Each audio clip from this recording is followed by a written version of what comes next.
Okay. Hello. Welcome to the PHS Band Fall Virtual Concert of the Blue Band. Whenever you're watching this video, we're really happy that you're taking the time to join us for this performance. So, just a little explanation of what's going on here. This is the members of the PHS Band who are attending PHS on Blue Days right now with the hybrid schedule. So this is about half of our band. The other half are here with us on Google Meet watching the concert. And you'll see that the group is spread out across the auditorium stage in order to comply with the distancing guidelines that we're using during COVID-19. So that's the group that you're seeing in front of you. They've been working really hard over the last 8 weeks in order to prepare a concert full of music. It's been very strange, it's been very different, but they have done a wonderful job going along with all the guidelines that we've put in place and making music anyway. And I'm very proud of them for that, and I think you guys are going to really enjoy it. So, without any further ado, let's get to our first song. If you are interested, if you look in the YouTube description, there's a program for this performance that you can see. The first song we're going to play is called Into the Clouds. It was written in 2007 by Richard Saucedo, a band director from Indiana, and it's fast, and it's energetic, and it's just a great way to kick this off. So we hope you enjoy Into the Clouds.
To explain that to our future listeners, that is the rest of the band on Google Meet experiencing about a 1-minute delay after we're done, apparently. So, thank you guys.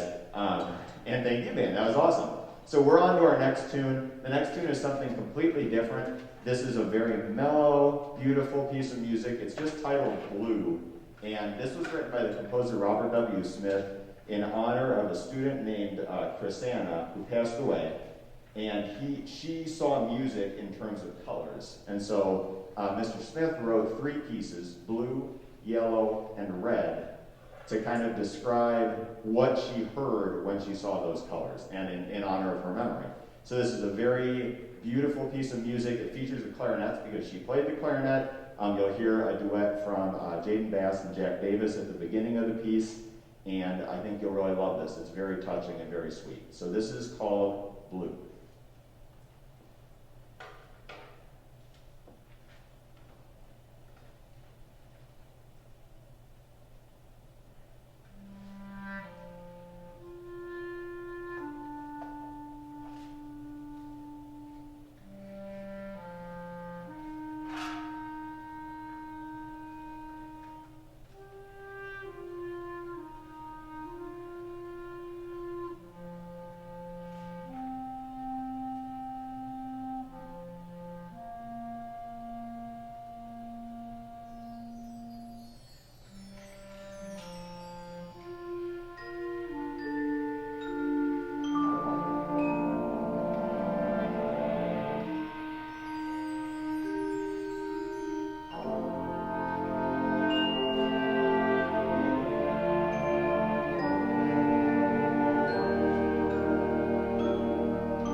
moving on. They're getting faster on the Google Meet, which we appreciate. Okay, moving on with our concert. The next piece of music, totally different. This is called Overture for Winds, and this is a piece of music that was written in 1959, and countless bands have played this over the years. It's been played many times at Princeton High School. You can tell by how yellow the set of music we're using is, and this is just a great piece. It stood the test of time. This has got an ABA format. What that means is you're going to hear a fast part, then a slow part in the middle, and then back to the fast part at the end. This has some tough music in it, some technical passages for a lot of the instruments, and they've done a wonderful job. So this is Charles Carter's Overture for Winds.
Okay, so before we go to our last piece, I just want to say thank you again to everyone who's been supporting the music program at this time. Thank you to the administration of Princeton High School for all their support. Special thank you to Mr. Morton for recording this concert for us. And of course, thank you to the students in this group. They worked very, very hard. And last week, maybe 2 weeks ago, I don't quite remember, I asked them to, one of the assignments I gave them was just to write down a little bit about what has been different about this experience, what they've learned, and what came across in most of what they were writing is, this has been different, but it hasn't been bad. And I credit the students behind me for making the best out of a different situation. It's not the same as it usually is, but that doesn't mean it's a bad thing. And they've worked really hard and taken pride in the way we sound and learned something along the way too. It feels very different playing in this size group than playing in the group that we're usually in. So again, I want to thank the students for doing a great job, and thank you to everyone who has supported us these last 9 weeks. So the last tune we're going to leave you with is a fun March theme. This is from The Great Escape, which is a 1963 movie. It's actually about a prisoner of war escape from a Nazi POW camp during World War II. But despite the somewhat serious material, this theme is just a very fun, bouncy, lighthearted march, which we think you'll enjoy if you don't know it already. So thank you again, and this is The Great Escape.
Again, thank you so much for watching this concert and joining us in this. We have another concert tomorrow with the Gray Band. Well, I don't know when you're watching this. I guess it's not tomorrow for you. But whenever you're watching this, check it out. The Gray Band, the students who come on Gray Days also have a concert, which is going to be just as great. Thank you again for joining us for this, and have a great rest of your day.